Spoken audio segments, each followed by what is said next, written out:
Back at it again. I'll tell you, take a quick hour off, shove some food out of my face, and I'll tell you, RC, how are you, buddy? I'm great, Chappy. Sorry, kind of led us astray there. I had a little technical difficulty. I was in the Safari that wasn't working. So, if anybody, did I sound okay? Because I'm in a format I've never run before. You sound good to me, buddy. All right, let's go. Yeah. So, it's interesting. I do this every week. I fret about, do I have enough stuff to last for a whole hour? and then the hour's gone. Yeah. And I'm like, what am I supposed to do with all this other stuff? But, it's fun. This is a great time of year. We are in the baseball grind, as I like to call it. So, I'll tell you what, I know you got to listen to a little bit of my show. But in particular, I'm interested in talking about the I guess the gold from the Formica, right? The truth from the fake. And I just wanted to get your opinion. So I talked tonight about a little bit about the Giants, and I talked about the Athletics. I was wanting to know, like, what are your thoughts on those two teams? Do you have other teams? What's your mindset there? My mindset is San Francisco's fool's gold, and the A's may be a little bit of real's gold. Okay. I like the A's coming into the season. I know they're replacing Chris Davis as a big bat in their outfield. But I've always thought the A's had some interesting pieces. Now, the Giants, they've got some great young. I love Yaz. And I think, that, there's a couple of pieces there. But right now, the play from some guys that I didn't expect, Buster Posey, some Brandon Belt. Man, it's a quarter away. Can they hold up for the whole season? I don't know. I think the Braves always go back to it. I think we're finding out they're for real not a very good team right now. I really think the power of the East is where it's showing to be right now. And Soroka undergoes exploratory surgery. That's not good. That don't sound good just by the nature of it. Right. Blaze Wilson, not been the player we thought. Max Fried struggled. And frankly, the other teams in the division have kind of played okay. So the White Sox are just a little bit I want to see just a hair more out of the White Sox. But I think the White Sox are semi putting it together lately and starting to be the team we thought they could be. I'm real interested in a couple of, I know you talked about a couple of prospects from Boston and that LA East and Toronto. I think that's the place you go shopping right now for a possible prospect up call in the next few weeks. That seems like there's some guys out there in that LA East that's just on the verge of being impact players. Well, I'll tell you that in particular, the two in Tampa are really exceptional. I just thought of it on air, but it's kind of like the Bo Bichette and Vladdy Guerrero of Tampa Bay. I mean, and here's the thing about that. Just like Tampa Bay had Kevin Biggio and Lourdes Gurriel, Tampa's the same way. This Josh Lowe kid's really good. They've got, probably 6 or 7. The Durham Raleigh team right now would probably beat about 4 or 5 teams in the majors. They beat the Pirates. They beat the Tigers. They're really loaded in Tampa. And they're spearheaded by those 2 young prospects. I said it at 8. I feel like Brujan gets the call first, but I feel like both of them play up this year. Brujan to me is just a special talent. Well, I agree with you, and I think Tampa seems to be so loaded. Yeah. The one we've really not even touched on, I didn't hear you bring it up today. How good is Wilson Contreras playing for the Braves right now? Yeah. I mean, he really has become the frontline catcher in Atlanta. Now, whether he will be a month and a half from now is another question. But, right now he has played really well. Someone else that I really think I was thrilled. It's a local story, but a national story. Hunter Green, in his first outing as a Red or as a Chattanooga Lookout, goes 5 innings, throws 40 pitches over 100 miles an hour. He's a stud. Yeah, first outing in 1,000 days, Chappie. It's something ridiculous since his Tommy John and then the cancellation. And he looked absolutely great the other night. So I'll put this on you, Randall. You love me when I put this baseball tough questions on you, right? Right. How far away is Hunter Green? I don't think he's far, Chappie. Now, I didn't get to see the game, but I had people at the game that I trust. Right. And they're more concerned with Hunter Green getting enough innings under his belt to make sure he is ready for the long haul. A guy that is at every game, a local legend, said he was ready for the big leagues today. But I don't think you rush it after all that time off. I've heard rumors he's going to get a half a season in Chattanooga. If he pitches like he did again, I don't see it being a half a season in Chattanooga. I see him being in Indy, maybe throwing at that AAA level. I think that's where their AAA team is. Since he is in Louisville. Yeah. Throwing at that AAA level for a month or two. I don't think we see him unless it's a September call up, but he's a guy for my list in 2022 right now. God, it's 1,000 days since he pitched, Chappie. I mean, how much do you want to push that? Well, and it's interesting. I talked a little bit about Shohei earlier, and the two-way player thing. They've put that to the side with him, right? He was a shortstop, of course, coming up. Thought to be a top 10 type of talent at shortstop, but consistently throwing the ball over 100 miles an hour. I concern a little bit about his control and his command. Yeah, he just doesn't have enough innings behind him for me to be 100%. So whereas when you look at a guy like Manoah, who I not to go back on it, who I talked about earlier, that guy's pitched big innings, whether it be in the Big 12 and in the NCAA tournament. Now he's put some time in the minor leagues. I have much more confidence in a guy like Alek Manoah than I do Hunter Green because of his experience. Again, it's been a long time since Hunter Green played. Well, and he was a high school pitcher too, right? Yeah. So, well, and I think we're seeing him. It's becoming either you're Shohei or you're Jarrett Walsh. And when you get to the majors, I think they finally gave up on Jarrett Walsh pitching. Connor Falefa too, right? Yeah. Steve Sclafani. I mean, there's an expansive list. But I do not see anything wrong with what they're doing. Let these kids start as a pitcher combo outfielder. Let them get through the low minors. Right. Their talent will show their way. And I go back to Zach Greinke.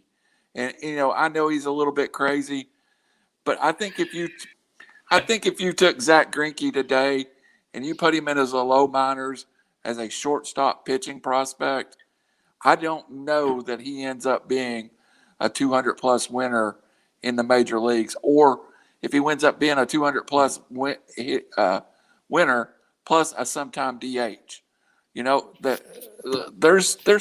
That's all these kids have ever done. They've hit. And I'm a big SEC guy. I heard you talk about Vandy. Right. I guarantee you, of the 14 SEC teams, their closer is a position player that you will see come from outfield, come from third base, come from first base.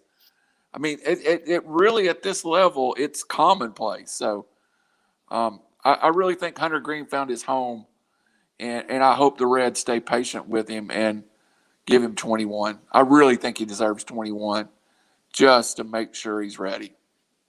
Well, and I'll tell you, I mean, I remember when he got drafted, he was all the hype, and it was him and Mackenzie Gore and Brandon McKay were all these two-way players, right? And you're absolutely right. Like, it just doesn't come to fruition. The talent, and we've seen it on both ends. It's usually the batter side of it, honestly. Yeah. But you look at a guy like DeSclafani. I mean, even as far as 2 or 3 years ago back, he was playing the outfield for the Reds. So, and sometimes those guys can do it. That's what makes Shohei so special. He's dominating both. I don't make light of baseball usually, but Chris Bryant came in and pitched the 9th inning the other night and struck Freddie Freeman out. That was Rizzo. Yeah. Rizzo come in and struck Freddie Freeman out. Probably hadn't been on the mound in years. But that's kitschy. All that stuff.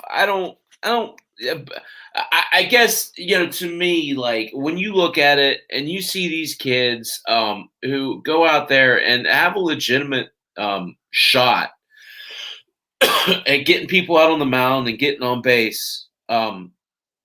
At the plate, that's special. And even as talented as some of these guys are, even as talented as Mackenzie Gore is, even as talented as Brendan McKay is, they still fall short when it comes to that two-way player. They do. Shohei Ohtani is dominating both sides of the ball, Randall. When's the last time you've seen this? Have we ever seen this? Babe Ruth? It's insane. It's insane. I got asked the same question the other day, and the comparison I came up with was Babe Ruth as a Red Sox. And, I mean, it's similar that Babe would win 20 games as a pitcher and hit 300 when they played him in the outfield, But they didn't do it he didn't do it in the same season. No, but, I mean, talent-wise, I guess it's the and let's not blaze over. If it wasn't for the DH rule, I don't know that he could be doing this. Oh, I disagree. So I totally disagree. Well, I totally disagree. It's the toll on the body that I think would get him. It's the same thing you just said, though. There's no reason he can't stand out there in right field with his finger up his nose. Right field. I went the right way on that, right? Yeah. and I mean, even think about it. If he was playing in the field, it might work out better because you could be in there, and it could be, say you pitch on Sunday, it could be Wednesday, and you might need a closer. Or even better yet, you might need a left-handed specialist. Hey, Shohei, come and get this batter out from I'm sorry, I'm bad at this, from the left-handed side of the plate. And then go back out to right field. That would be the truly interesting part. And, here's the thing. Joe Madden gets a lot of slack. A lot of it rightfully so. He's the one manager that has the set to do that. Well, and that's not again, I'm a big college baseball fan, and that's not. That's why I brought it up, right? In college baseball, and it's not. You're throwing a bullpen session anyway midweek. Yeah, absolutely. Why not come and throw 30 pitches when it counts and get a save to go on?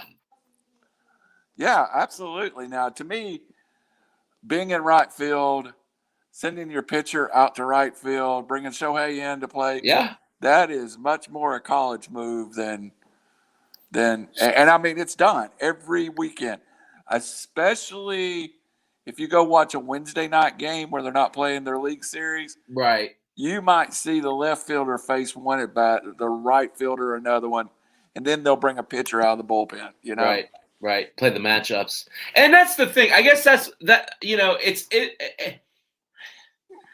everything's so cookie cutter these days. I feel like, you know, again, Madden gets his fair share of guff, but I feel like if you have a guy like Shohei, he was grossly mismanaged under. I'm sorry, I can't remember who the previous manager was. I think it was it Sosha? I think so. There might have been a guy, but it doesn't matter.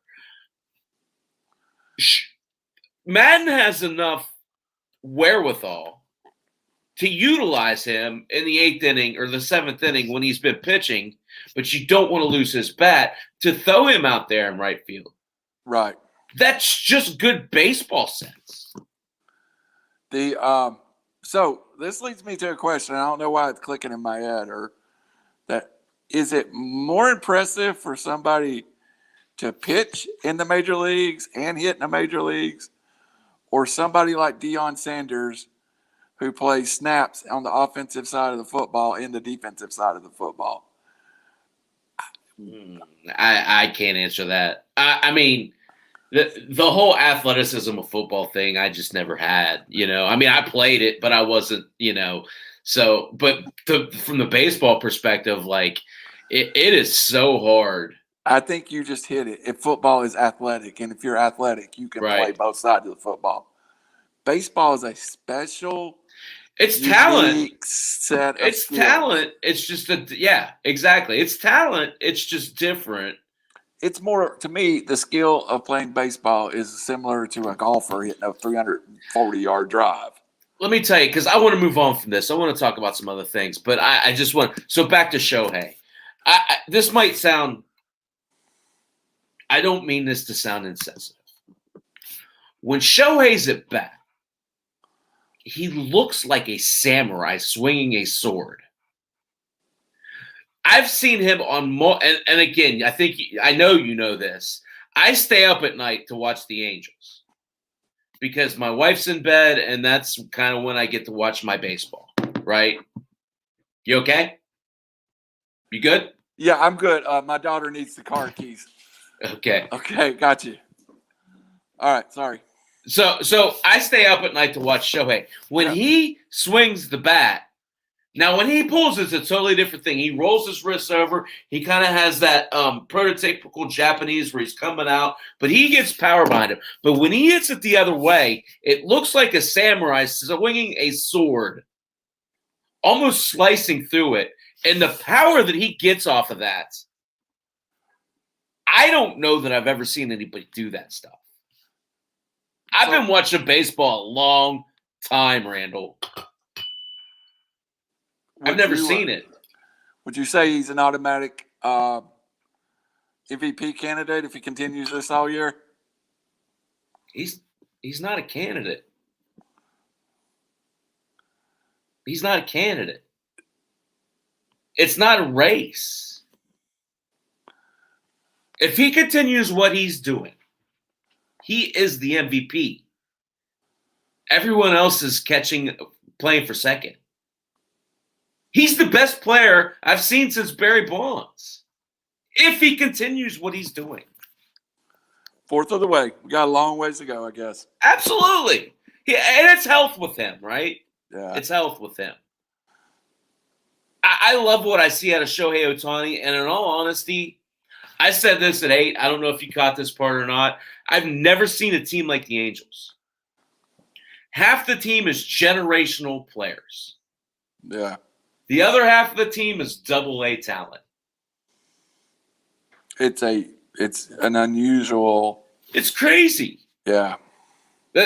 I'll tell you, you know, I'm interested to see what happens with Chris Rodriguez. They say he's coming off I think a shoulder injury, maybe a forearm, but they're trying to stretch him out to put him into the starting rotation. Their pitching is bad.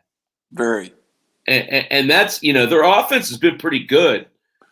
But, you know, their pitching, once you get outside of, you know, Bundy and Heaney are even questionable. But after that, it's just not good. And the bullpen, It's not good. And do you think that move to go ahead and cut Albert Pujols is in anticipation to save a little money? I mean, it seems like in the offseason, that's a team that needs to spend a little money now. You're saving very little money by cutting Albert Pujols. Albert Pujols was surely a move to get Jared Walsh and Shohei Ohtani everyday playing time. Yeah. The question is, who's the prospect they bring up? Is it Brandon Marsh or is it Joe Adell? I don't know the answer to that. I don't either. And it won't be for probably, 2 weeks? Yeah. But one of those guys is going to come up. Yeah. Logically, yeah. I think Adell is overrated. I'll go ahead and say it. Yeah, you've been on that one for a while. Yeah. I think Marsh could be decent. So we'll see how it goes. What else, baseball-wise, before we pivot over? What do you want to talk about in baseball? Well, the lead story here, and I know probably in the rest of part of the country, it's a story that's ongoing, but they front page news every day is it seems the city of Nashville is going all in to land the Oakland A's. And on the other show, we talked about where would you like to see baseball. And I must admit, I said Vegas first, but Nashville is such a growing, almost sprawling city that it's a natural fit. And again, it's an American League team. This is Braves country. Right. You bring American League team in, you're really not competing right with the Braves market. So my question would be to you, where would you like to see a team? Nashville, Charlotte, Montreal, Las Vegas, Portland? What does Chappy say? You caught me off guard with this. Yeah, well, every now and then I get you. But I'm prepared for this. Yes. I think Nashville's a great location. I mean, they'd be on the short list for sure.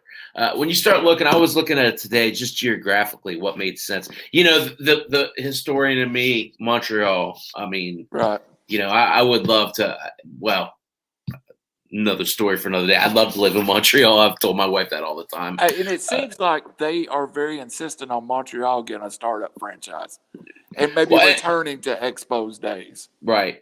I mean, but that kind of doesn't fit the mold for me short term. So that's on the short list, but I don't think it's So to me, there's three areas, and Portland's another consideration, right? But to me, the place where I would love to see baseball, and I'm just not sure how they draw, is New Orleans. Interesting. I just think that deep South baseball feel, you don't have a whole lot of it, None. Florida teams do not. There's a different feel for those Florida teams than they are Atlanta. And we were discussing this NFL wise. I mean, really, the deep South sports world is Atlanta, New Orleans, Charlotte, Nashville. That's pretty much the deep South feel. Right. Florida is a completely different field. Texas is a completely different feel. Sure. I just, to me, like having a professional team in that area would make a whole lot of sense, and it would open some things up maybe for the future as well. Like you said, bringing in a Montreal startup team. If you do go to expansion in the near future, you look at natural rivalries. You already have Houston. You already have the Rangers. Like you said, you go over to Florida, it's fairly close. Geographically, it makes a whole lot of sense. I think any of those four areas make a whole lot of sense. Montreal, Nashville, New Orleans, and Portland. But really, it's a coin flip, and who can offer the best facilities. Right. So to me, I come back to Nashville. right? It's a city that's doing rather well. Like you said, it's expanding. It's central. But it'll be interesting to see. I would be, it would be tough seeing Oakland move. That's something I've known since I was a kid. Yeah.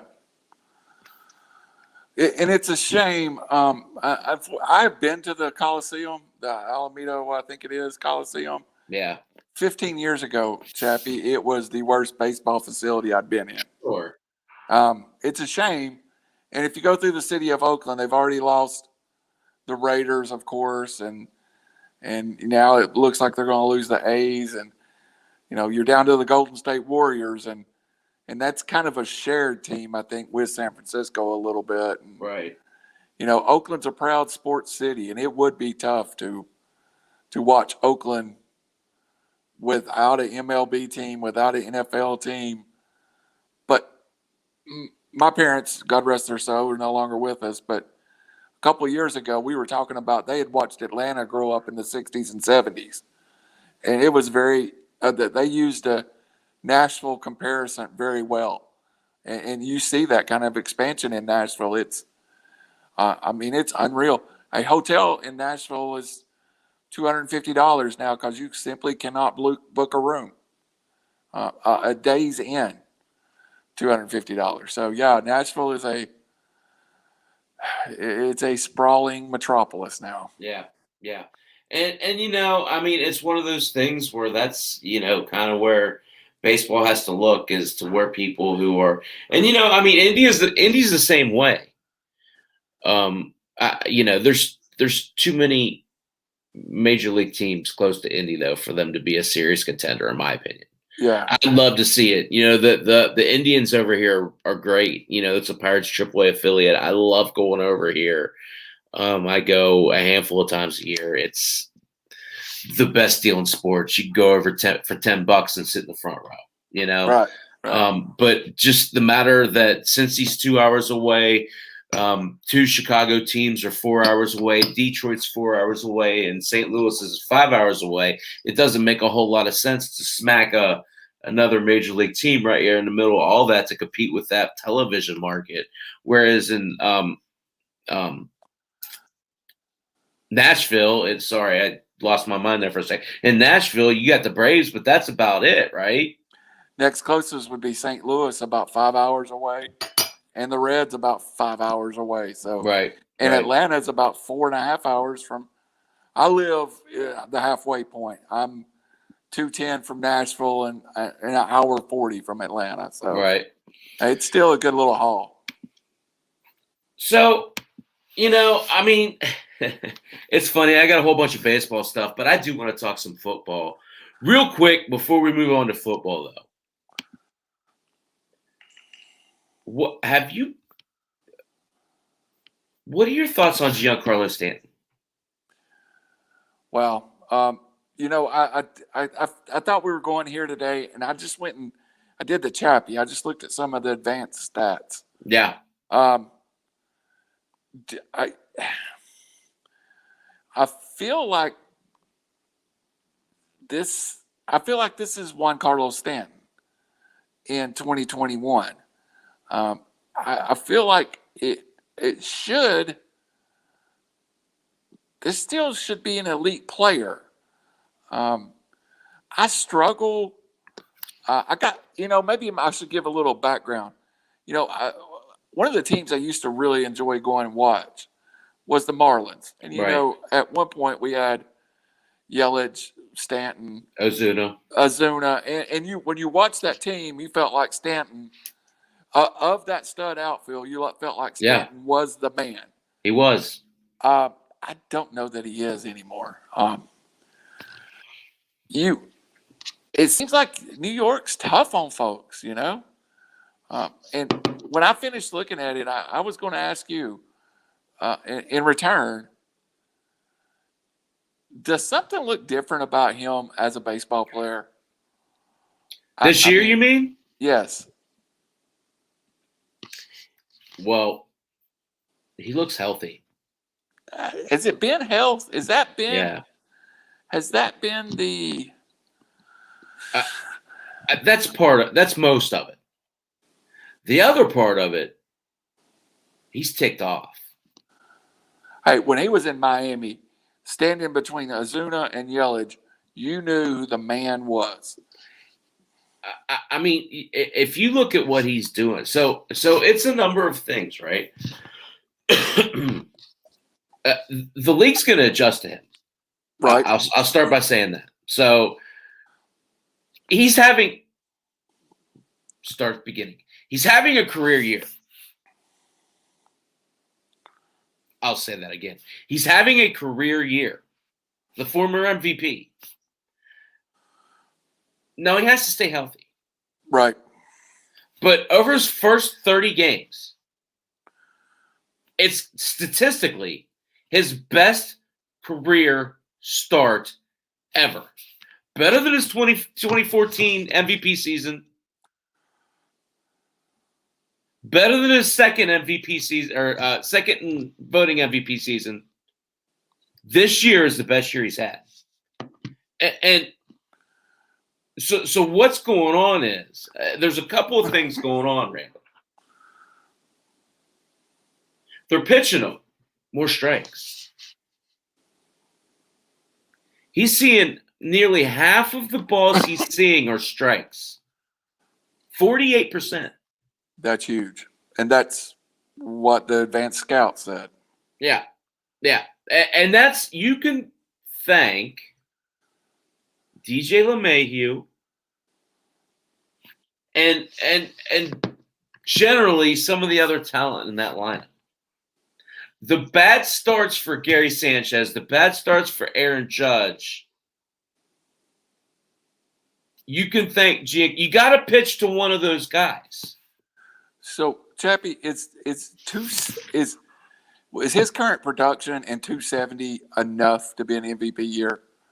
Because I don't think he's ever been a guy that's hit 320 and never will be. But right now he's hitting 280. And I don't want to give him credit for 3 years ago when he was healthy, 38 and 100. But can he keep 282, 290 up all year long? Yes. Okay, then he is he's there with Ohtani and Trout and is the top five of the if this year continues. Yeah. I didn't realize till just now he only played in 41 games the last 2 years. Right. That's pretty telling. Yeah. And it's tough because when you sign for all that money, you tend to want to get out in the field and prove yourself. Maybe at times he pushed himself over the last couple of years where maybe he shouldn't have. Played when he shouldn't have. Right. Made himself available when he shouldn't have. Do you think that the 211 strikeouts got in his head a little bit in 18? I think the fans got in his head. Okay. Fair enough. And at this point, he doesn't give a crap about that. He doesn't care. He just wants to go back to being the big bad Mike Stanton that he was in Florida. 32 in baseball years is prime. As a hitter, I talked about Yuli Gurriel at 37 at 8 o'clock. To me, I'm not worried about – here's the thing about Giancarlo Stanton. If you look back at StatCast's history, he owns about half of the hardest hit balls since the advent of StatCast. Like I said, I've probably seen him play 15 times over his Miami career. When I use the word the ball sounded different off his bat, it does. It's crisper, it's sharper, it's a different sound. So if you look at StatCast I think it's I don't have it in front of me, so forgive me for generalizing, but I think like of the top 20 hardest hit balls, Stanton has 10. Judge has like 7. Vladdy has 2, and Ohtani has 1. That's since 2015. So when you talk about a guy who has approximately half of the hard hit balls in the major leagues of the top, whatever the number is, that's influential. That tells me that short porch of Yankee Stadium can't really hold him. Next question to you. How high can he go in the home run total? I don't know. I think obviously 50 is attainable. Yeah, the question was going to be, can he hit 60? 55 seems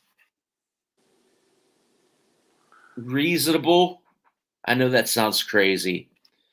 Given a full year of health. He hit 59 in 2017. Yeah. I mean. Well, and that's what I was going up to that next. So 59 is his career high, right? I don't have it in front of me. Yeah, it's I saw him play that year. I think I saw him hit number 57. I wonder, to get to that number, the band's going to have to step up their play. Yeah, absolutely. Sanchez, Voit, Torres. He was in a very protected situation in 17. Right. That's going to happen. I mean, let's talk. The average fan, do we really? I mean, I guess we're not average fans. Appreciate the protection behind a guy that can be an elite hitter.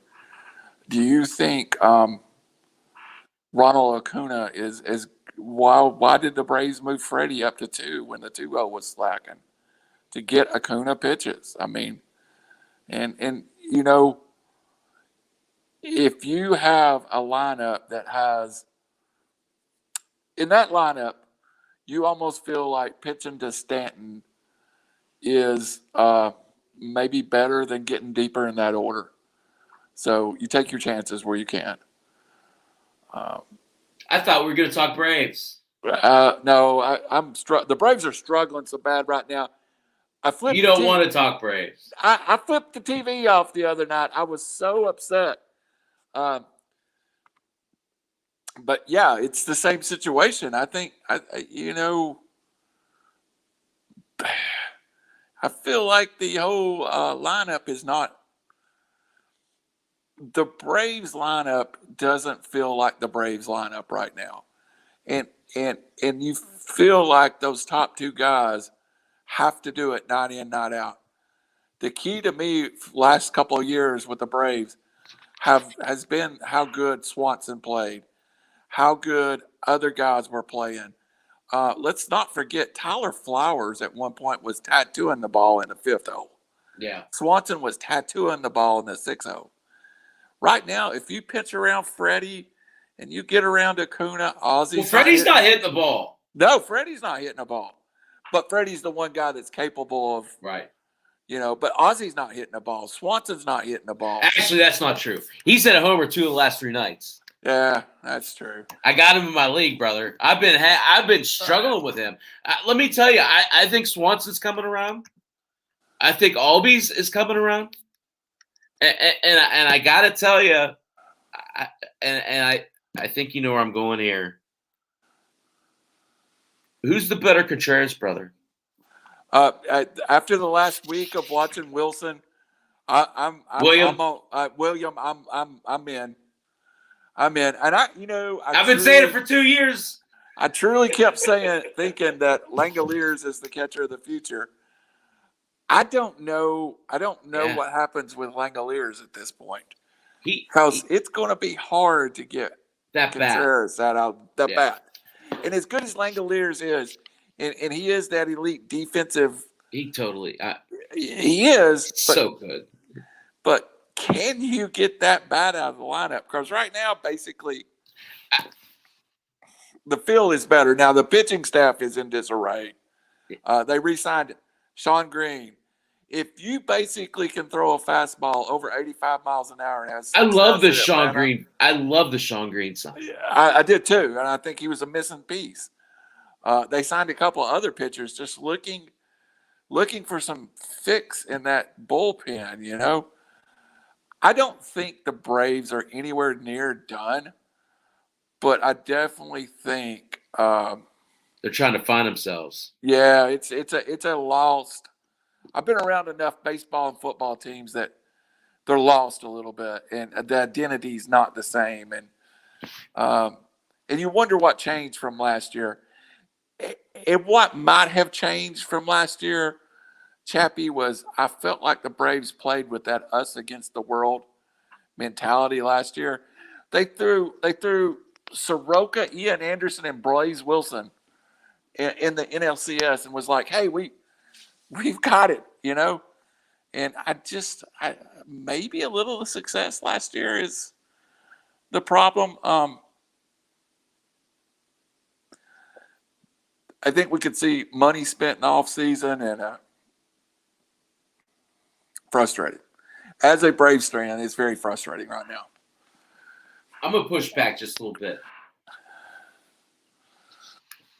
I got a solution that I think might just work for you. The bets are going to trade us to Grom? No.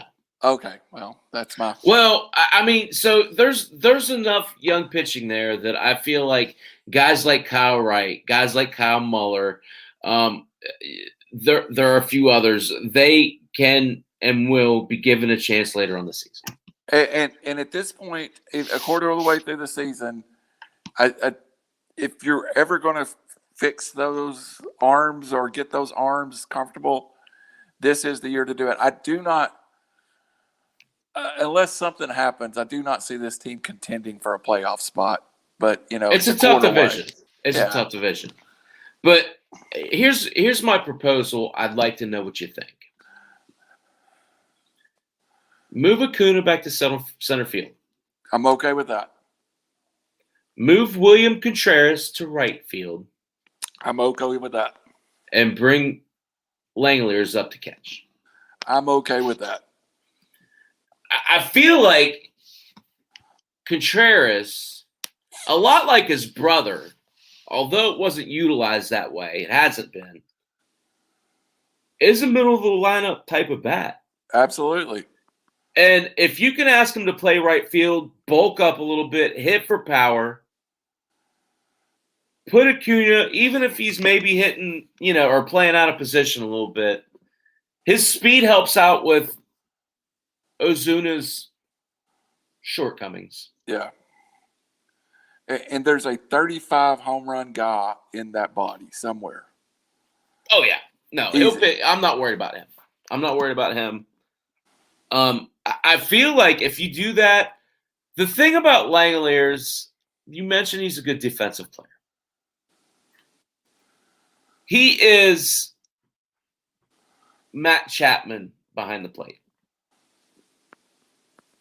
He's a generational type of talent behind the plate. Agreed. He automatically takes that pitching staff and makes them better just by stepping on the field. Now, Huascar Ynoa has been great. They're asking a lot of him, though, right? Yeah. You have to protect him.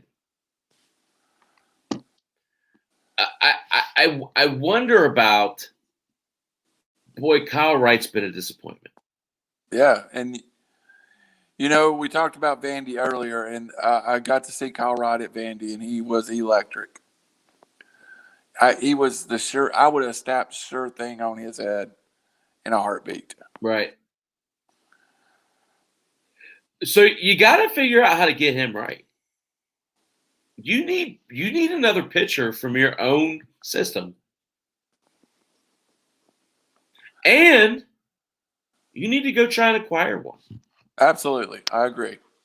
And I think that's in the form of one of the outfielders. Right. Pache or Waters or you could still get value for. Right. They actually have a first baseman at AA that's now starting to make quite a bit of noise. What's his name? I forget. Oh, I don't have it off the top of my head. That's fine. But you have some tradable pieces, and Right. first base is the least of our worries right now. Right. I think the Braves have drafted well. I'm worried a little bit. There's a group that they feels like can still help. Then there's kind of a break, and then feels like the rest of the help is in the low A's right now, or at Rome. So I think you're right. I think they're going to have. Ironically, I was just sitting here playing with Contreras. I wished I hadn't thrown the piece of paper away. I actually played with that lineup tonight, and where you could hit everybody, and it was exactly what you said. Yeah. And that was on the sports talk show about a month ago locally when Flowers first got hurt, and Pache was struggling so badly. If you bring Contreras up and he hits, can you get him and Langoliers to the majors in the same year? Now Langoliers, I'm going to get to see Langoliers in the next month. He's about an hour away in Rome, so I'm hoping to go down there just to get to see him in person. You said it wrong. When he hits. Yeah, okay, fair enough. Not if he. That kid's gonna hit. That kid's gonna be a ball player. Well, I think he plays in the outfield. That's me. You get those talents. Sometimes you got to find a place to play them. Yeah. Because obviously they drafted the Langoliers out for a reason. Yeah. Oh yeah. But they didn't lose sight of what they had. They knew what they had. Yep. And when they drafted Langoliers, none of us thought of Contreras.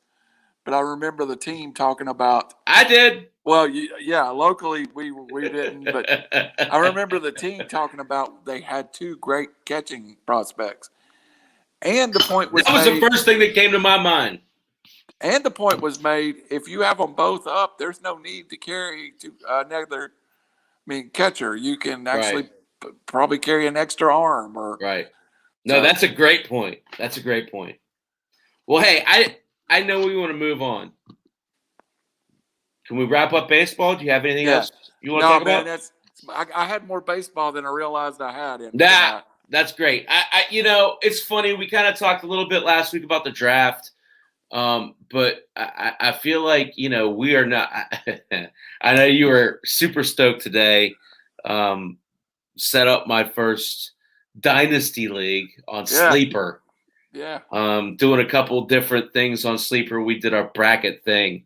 On Sleeper, which was really cool. Congratulations, you won that, by the way.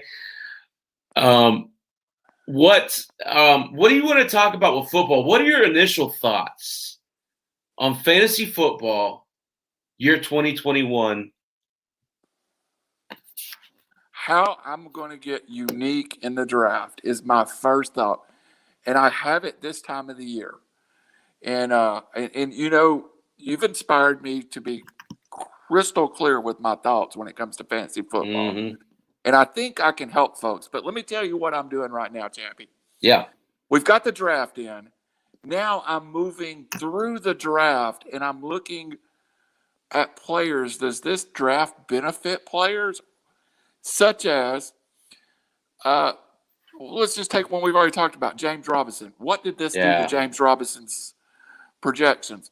Moving through the draft, one of the interesting things I came to is my projections for Jalen Reagor. Last year was not the year that we thought he would have. Now you're going to have help on the other side. Definitely. And you're going to not probably see the Ertz snaps. You're going to get Goddard snaps. The running back situation's better. People are going to draft the Alabama receivers where they're going to draft them. Jalen Reagor is somebody I wrote already down. That's a great call. In my little list. Another one is from your neck of the woods. And thinking about Najee Harris. Yeah. I changed his projection by about 150 yards the other day. Okay. I think I gave him 1,200 yards when we talked the other day. But when you really look at that lineup, who's going to be the backup if he stays healthy? Who is Well, there's not going to be. You even felt when James Conner is there, he was going to lose 5 to 10 touches a year. right. I don't know if Najee Harris loses 10 touches a game. So as a Steeler fan, I pretty much agree with you. The kid from Maryland, McFarland, I think is his name. McFarland will be the backup, and he's a great player. Don't get me wrong. He's a pass catching back. Yeah, he's not a between the tackles guy. I don't know if Benny Snell makes the team.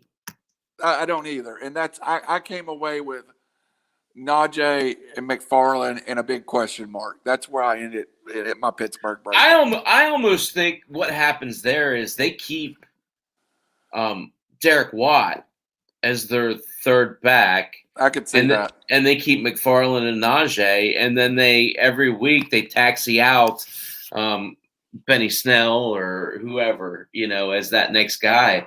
But really, I mean, if you look at the way they're built, Freemuth is going to play. The Steelers, to me, the guy who stands to have the biggest improvement going into 2021, aside from the rookie, is Chase Claypool. And that's the logical choice. In my head, though, I think Juju is the quiet sleeper of the book. I mean, I think everybody's going to I start breaking down, Chappy, who's folks going to overdraft? I think Claypool gets overdrafted a little That's a great point. That's a great point. I love Kyle Pitts. I've ordered my Kyle Pitts jersey. I've worn Matt Ryan jersey for 10 years, my Kyle Pitts jersey. But I promise you, come to draft day, for his production in a redraft league, folks are going to overdraft Kyle Pitts. I agree. So I just don't want to be the guy that's overdrafting someone. I want to catch those guys on the backside. Some of the names. So to that point, Deontay Johnson's a great call here, right? Absolutely, Deontay Johnson is a guy you could probably steal late. Right. Curtis Samuel in Washington, guy you can steal late. People to avoid on my list. The first one that made I'm not drafting him at his price, Michael Thomas. Alvin Kamara. I'm not paying what people are going to pay for those guys. Right. So that's my process at this point, Chappie. I'm going through, and maybe I'm wrong, maybe I'm right, but I'm taking what I think perception is of players, and I'm bumping them against my list. So I don't want to spend much time on this. Who starts at quarterback in New Orleans?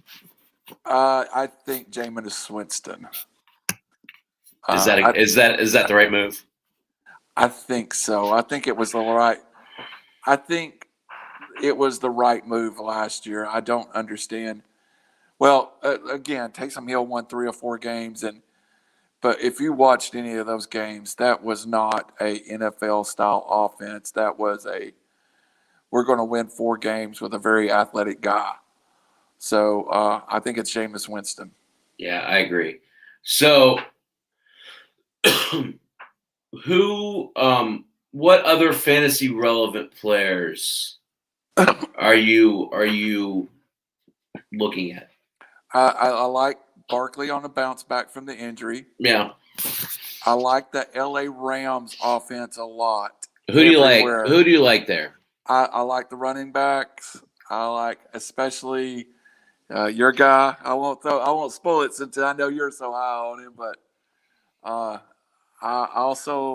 like their draft pick in the wide receiver Atwell, but I really think this could be you've got Matt Stafford right now who can get the ball downfield.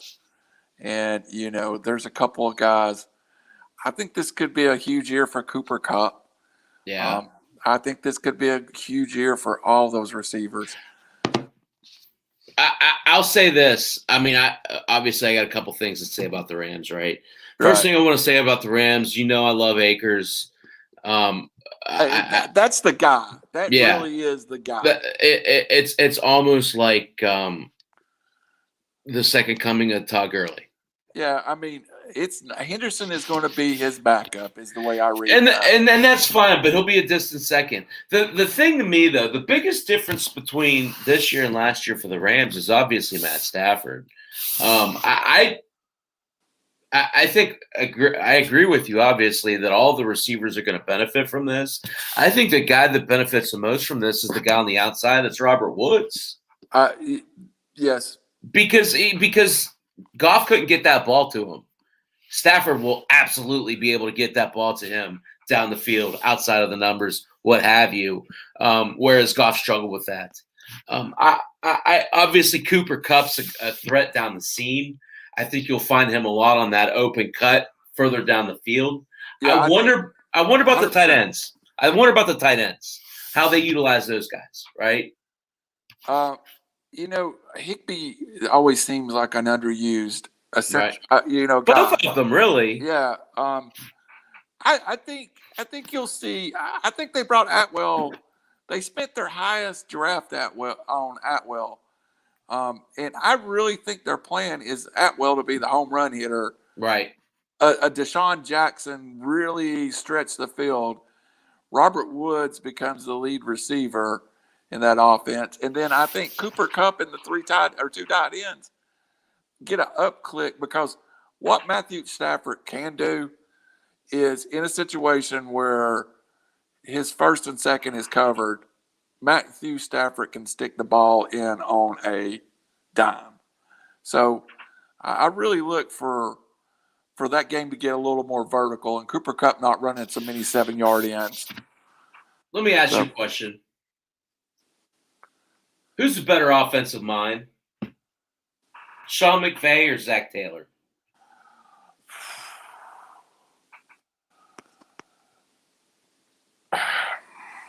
Everyone in the world would say Sean McVay, but I'm telling you, Zach Taylor is a great. You know, coach. I'm not that person, right? Yeah. You know, I'm not everyone in the world. You know that, right? Yeah, yeah. Sean McVay's a great coach. Don't get me wrong. He is. But yeah, Zach Taylor seems to. I really like the Bengals draft. I really think the Bengals are going to have a good year.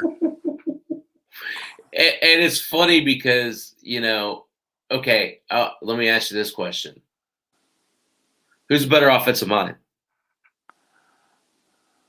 Joe Kelly or Zach Thomas?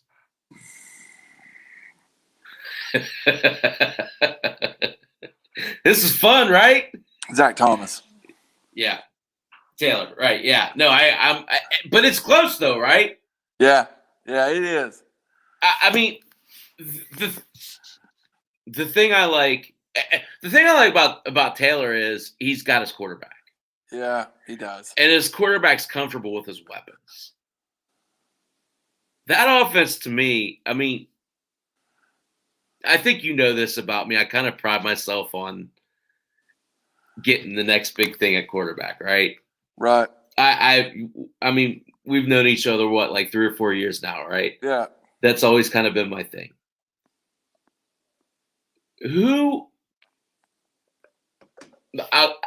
I'll say it like this.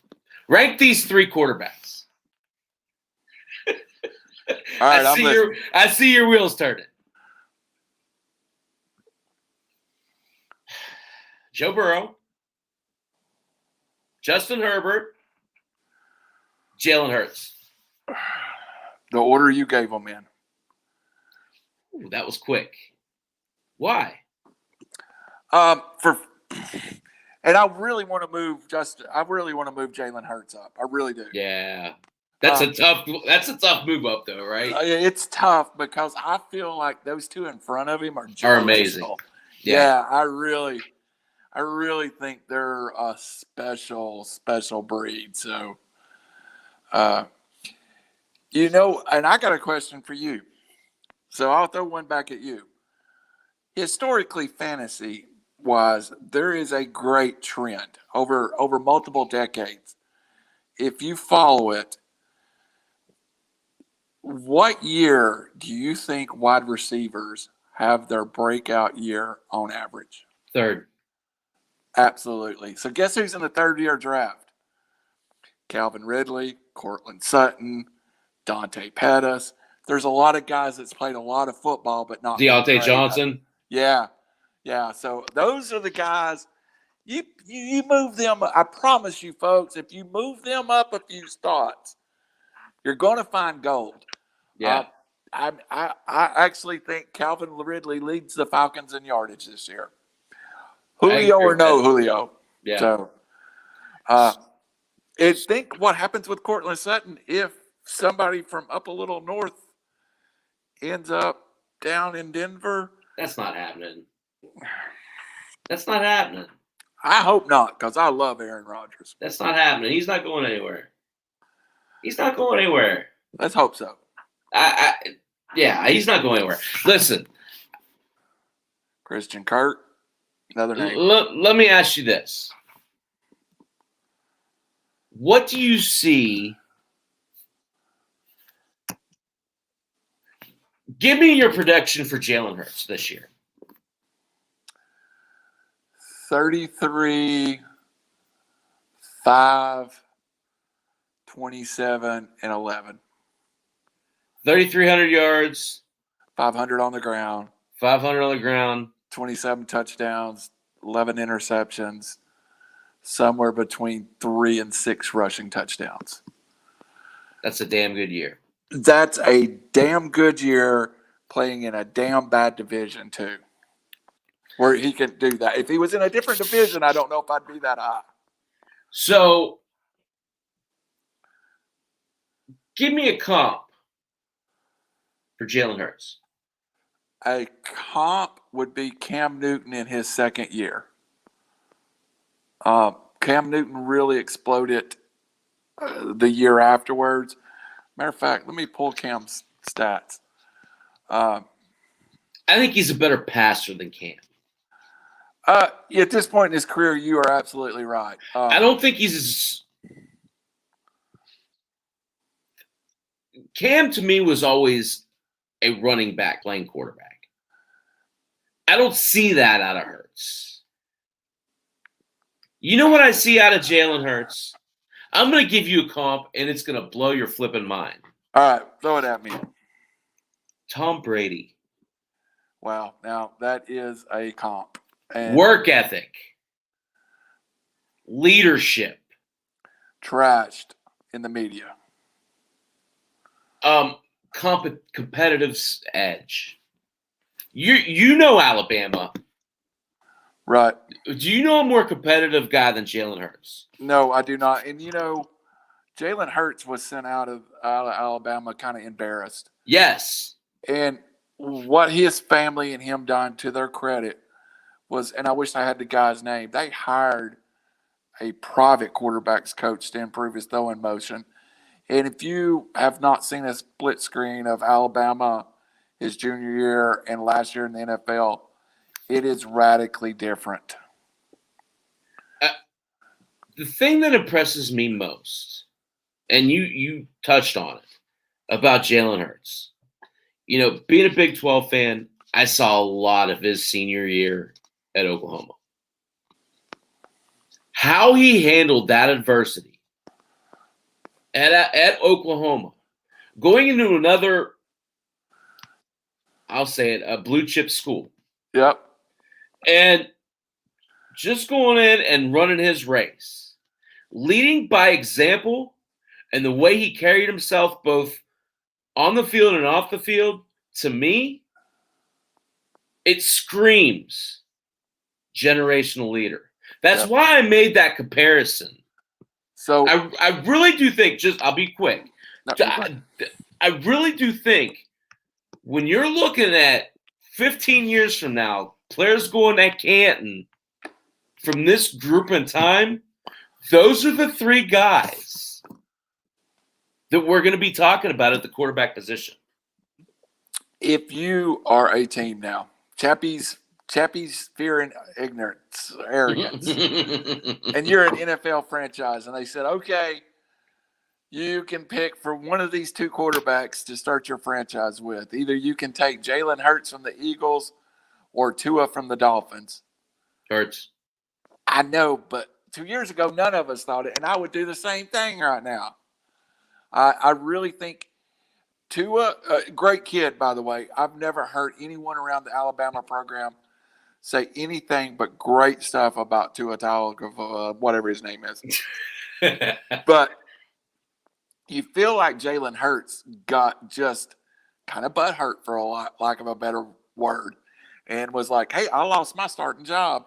Yeah. And was told ahead of his senior year, Tua is our quarterback. Right. And at the time, Tua was a generational college quarterback. I want to find that Tua again. I didn't see him last year, and I don't know if it's the energy. I don't know if we didn't injury from the prior year. I don't know if it's Miami. He didn't have a left tackle. I don't know if it was a left tackle too. I'm afraid Miami is not going to put the time into Tua. But Jalen Hurts is the guy that I watched last year. Now, I get it. Burrow and Herbert were just like, okay, They're get incredible. it. They're incredible. Yeah. Jalen Hurts was the guy you went, oh, well, look at that. Did you see that? So, and on a side note, my Falcons open up with Jalen Hurts. So, at Philly. I'll tell you, I mean, you know, proof quarterbacks can be found outside the top 5 picks. It's interesting because it's almost like, you know, even the Eagles don't trust him, right? Yeah. But fact of the matter is like, it's like the scene from Catch Me If You Can. The mouse that fell into the butter that to the milk that made cream, right? Like this guy just works his tail off, and I have every bit of confidence that he's going to make it work, just because of his characteristics. And I think that's something that's lost. You know, when you have that Peyton Manning instinct, that Tom Brady instinct, and that's the comparison, right? I'm not saying like physically they look alike. Clearly they don't. The leadership, the drive to win, the drive to make his teammates better. Those are the things to me that scream out when I look at Jalen Hurts. And I could be totally off base on this when it's all said and done. So, Chappie, I have in front of me my first pass of my own rankings, the Randall rankings. Mm-hmm. Would you like to take a guess to where I have Jalen Hurts ranked? I'll even make it better. This is only a redraft league for 21. Where is Jalen Hurts ranked among the class 2 year ago quarterbacks? Wait, say it again. So Burrow, Herbert, that class with Hurts in it. Who else was in that class? Think Tua, Hurts, Burrow, Herbert. I mean, I can't put him in front of Herbert or Burrow right now. I just can't. I have him ranked ahead of both of them. For really? fantasy stats only. He is my 9th rated quarterback. Burrow is my 12th ranked quarterback, and Herbert is my 10th ranked quarterback. Yeah. Burrow would be much higher if the leg was more secure. I'm not worried about that. I mean, I get where you're coming from with redraft. I get that, but I'm not worried about that. I mean, to me, Herbert's a top 5 quarterback. My top 5 currently consist of Mahomes, Allen, Lamar Jackson, legs, Kyler Murray, and then it's been a lot of people moving around, but right now it's Aaron Rodgers. So, but there's a case for Dak Prescott. I put him 4. Also, all the way down to 8 is the first place I could slip anybody in front of Russell Wilson, Aaron Rodgers, Tom Brady, Dak, Kyler Murray, Lamar Jackson, Justin Allen, or Josh Allen, and Mahomes. Boy, that's a stack of quarterback class. Yeah. And then you start with the next level, and let's just put them in no order at this point. Right. But the next group is Hurts, Herbert, Joe Burrow, Matt Ryan. That again, all those are quality starters for your fantasy team. Where's Roethlisberger on your list? Roethlisberger is 15th right now. Yeah, he needs to be higher. And he's behind Tannehill. Burrow needs to be higher. I'm telling you right, Burrow needs to be higher. Burrow's knee is fine. Burrow is there as of May the 13th. I understand that. Burrow is a top 8 quarterback. In that offense, Burrow is a top 8 quarterback. I would, if the injury wasn't concerned, he would be in front of Hurts, who is 9. Yeah.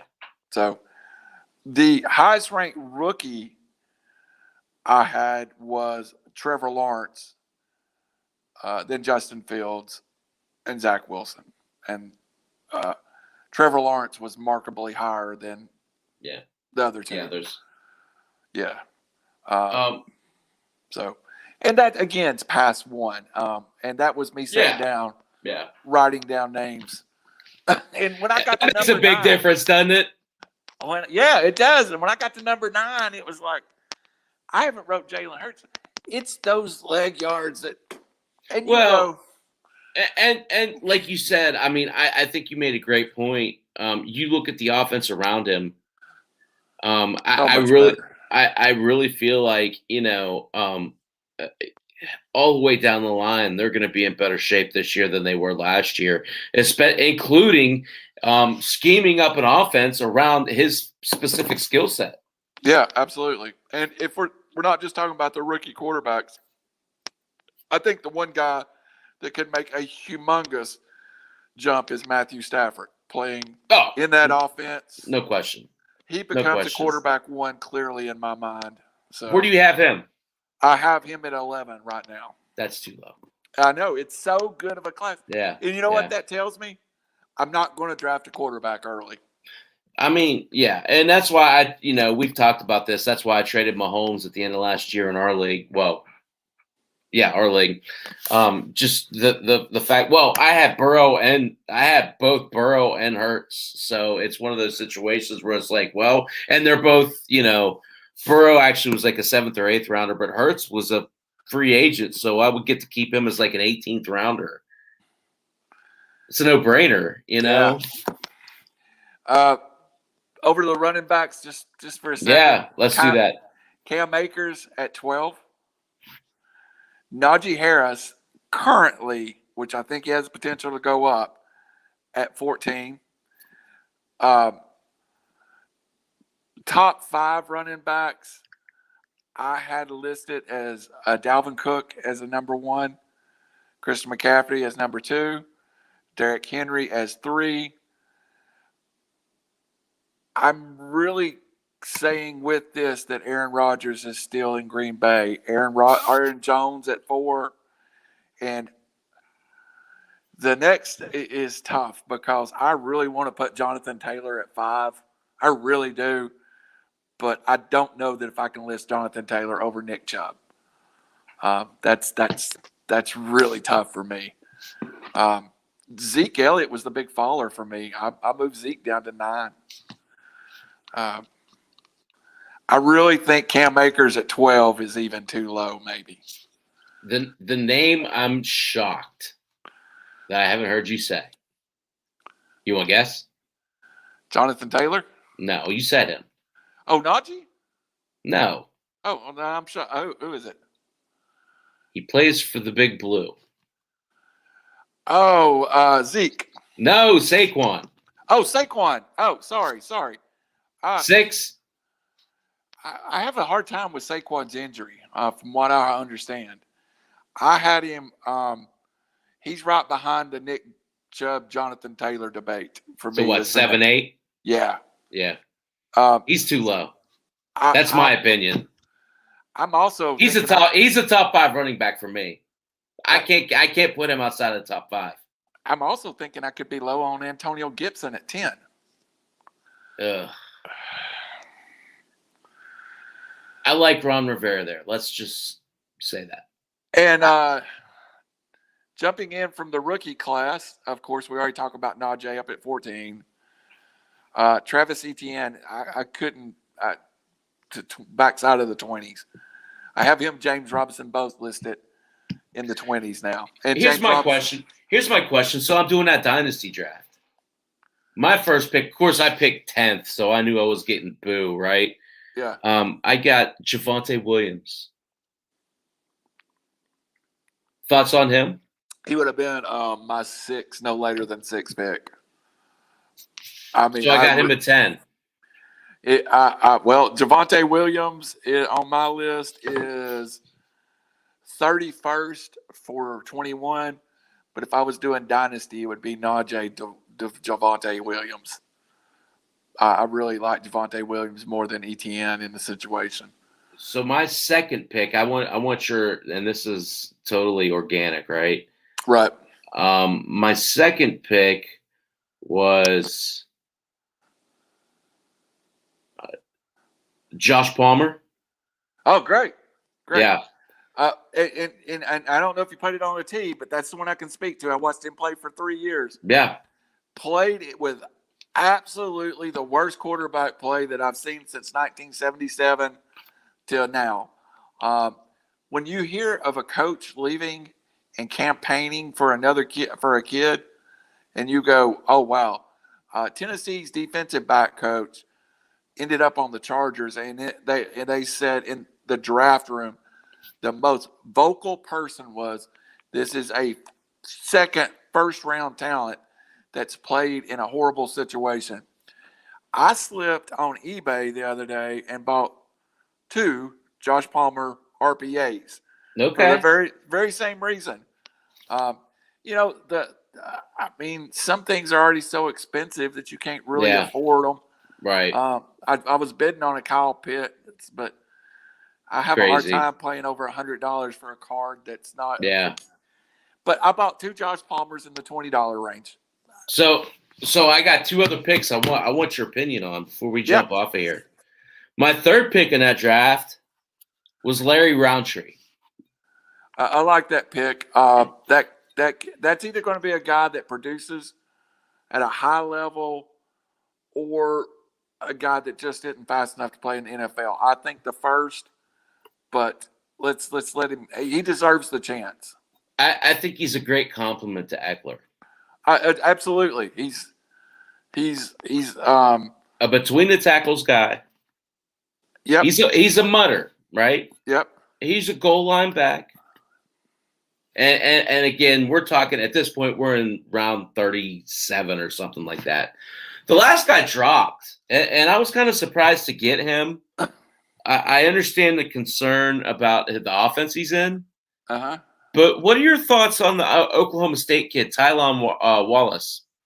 Well, I was actually surprised he went where he did.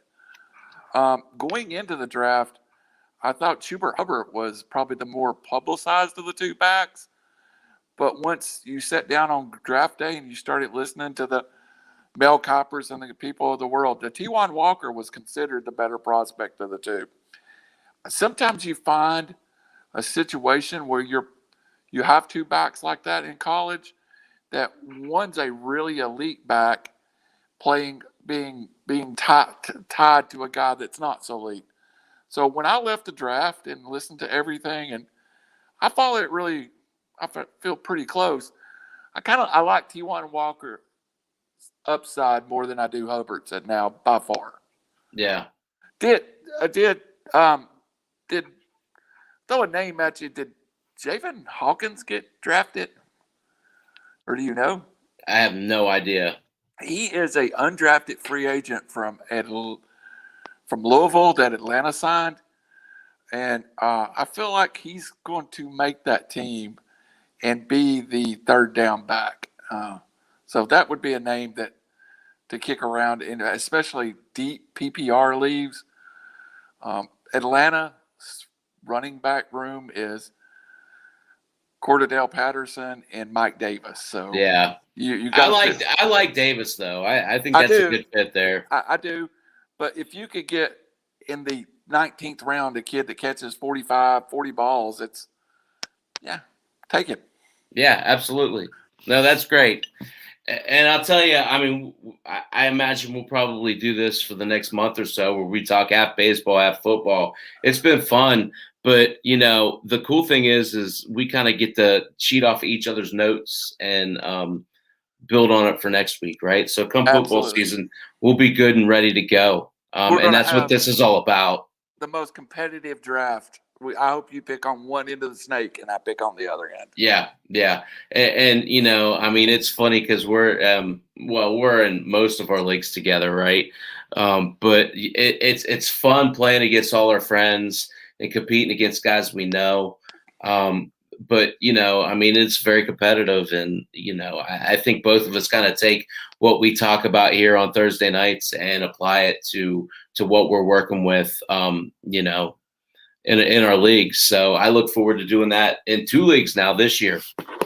Yeah, Chappy, and I know I'm a geek, folks. You don't have to tell me, but my draft list I buy a.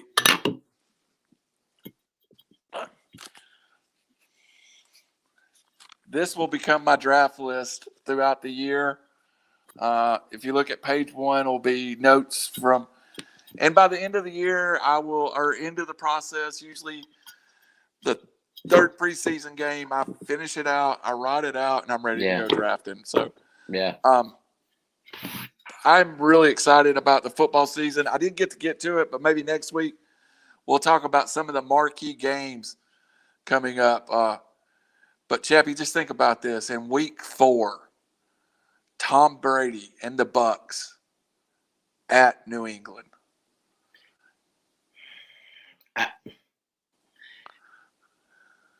I don't know how to feel about that. I don't either, but every eye in the nation will be on that situation, don't you think? I can't think of a situation where I would hate 2 teams more. Yeah, me either. That's my wheelhouse of hatred. Unless somehow they can include the Saints in a 3-way. I mean, if you give me Tampa, New England, the Saints, and the Titans, I've got my bottom half. I've got 28 through 32. Listen, here's the thing. There's a lot of things to talk about, and we have time to talk about all of them. Absolutely. I mean, I think, talking about the addition of an extra game. Big. It's humongous. I was listening to Jeff Mance. As much as, I respect for what he does, he's great at what he does. I think he was kind of overblowing the fact that this year the AFC has an extra game at home. Yeah. And they're alternating year by year who gets the extra game. I mean, I think that's a good solution, right? Because at least, if you're Pittsburgh and you're playing against Baltimore, you want to have the same amount of games at home. The fact that on the other side of it, you've played one less home game. I think that's at least even across the board. The other thing is the bye week with that extra week, and you talk about messing up playoffs with bye weeks. Yeah. Well, and unfortunately, I am the victim of the worst case scenario in this extra game. Our home game with Jacksonville is a London game. Yeah. And as a season ticket holder, we were only going to get 7 home games. Okay. We only get 7. That's right. Yeah, right. So Atlanta as an odd quirk of the schedule, between the start of the season and Halloween, play 2 home games. Ouch. That's a little quirk. Now down the stretch, we got a great little schedule, but yeah, when you open up 6, you're buried a whole early, right? Yeah, your first 7 2 out of this first 7 games, 5 of them are either on the road or London. So, but I love it, man, and I love this show challenges me to keep up with baseball. This challenges me to keep up with football. We started to talk basketball a little bit on the other show the other night, and we just never got to it. We were like, hey. Yeah. And when the playoffs start, we'll talk about it. But yeah, in this world of the United States in the current climate, football and baseball are king of Randall. So yeah, and I mean, we could continue working off of this as we go through. I mean, that's the great thing. Here we're kind of in our groove over these next couple months where we can just talk about those two things and get really good about those two things, right? Bouncing ideas off each other. I was looking at your roster in my league just real quick before we get off the air. All right. We need to talk because I feel like you got some work to do, buddy. Yeah, I'd like to see that thing. Yeah. So we'll talk about it though. In the next upcoming weeks, we'll talk some more football. We'll talk some more baseball. Any last words you want to say, Randall? Tomorrow night at 9:00, UFC 264 will be here. My buddy Andrew Howard Fight Night. We do that once a month right before the UFC fight, Chappy. This weekend we've got a doubled main event light heavyweight fight. You have Michael Chandler versus Charles Olivier for for Khabib's vacant light heavyweight title. Friend of the show and future guest of 3R Sport, Benny Dararouche, is fighting Tony Ferguson. Another friend of, as we all know, Jonathan Danger Cole. Yeah. Tony Ferguson used to work for Danger Cole. So ironically, the show has ties to both fighters. But Raj, my buddy, grew up with Benny, so it's a big deal in our world. We're going to be tailgating the UFC Saturday night, and hopefully our friend, one of the great guys in the world, Benny Dararouche, can get by Tony Ferguson. Awesome. Well, I mean, it's not my wheelhouse, but I'll tell you right now, I mean, as a boxing guy growing up, it is definitely there's a lot of skill to it, and it's tough for me to watch, brother. But it is. It's a violent sport that you have to have a taste for. Yeah. Did see the fight last weekend, and it kind of disappointed me. I was very disappointed when Billy Joe quit on the stool. So it felt like a big fight when we were kids. Yeah, and that's the thing. I mean, honestly, well, I mean, there's a couple things going on there. I know we need to get off, but I used to watch those with my dad. My dad's not with me anymore, so that's one reason why I've kind of gotten away from it. And just the identifiable boxers. I haven't and don't really follow it anymore, but that's okay. I mean, I still like it. If I know something's big is on and I have HBO or Showtime, I will turn it on, but the pay-per-views, I don't. I got better things to waste my money on. Me too. So, any parting thoughts, Randall? See y'all tomorrow night at 9:00 with Andrew Howard on Fight Night. Awesome. So until next week, until tomorrow night, Chaps Fantasy Chat, Thursday nights at 8. The OA, the other angle with Chappy and RC, Thursday nights at 10. Randall's got a plethora of shows. I think he's got a show a night going on. He's quite a busy man, blowing this world up. We love sports. It's what we do. Until next time, take care. Peace.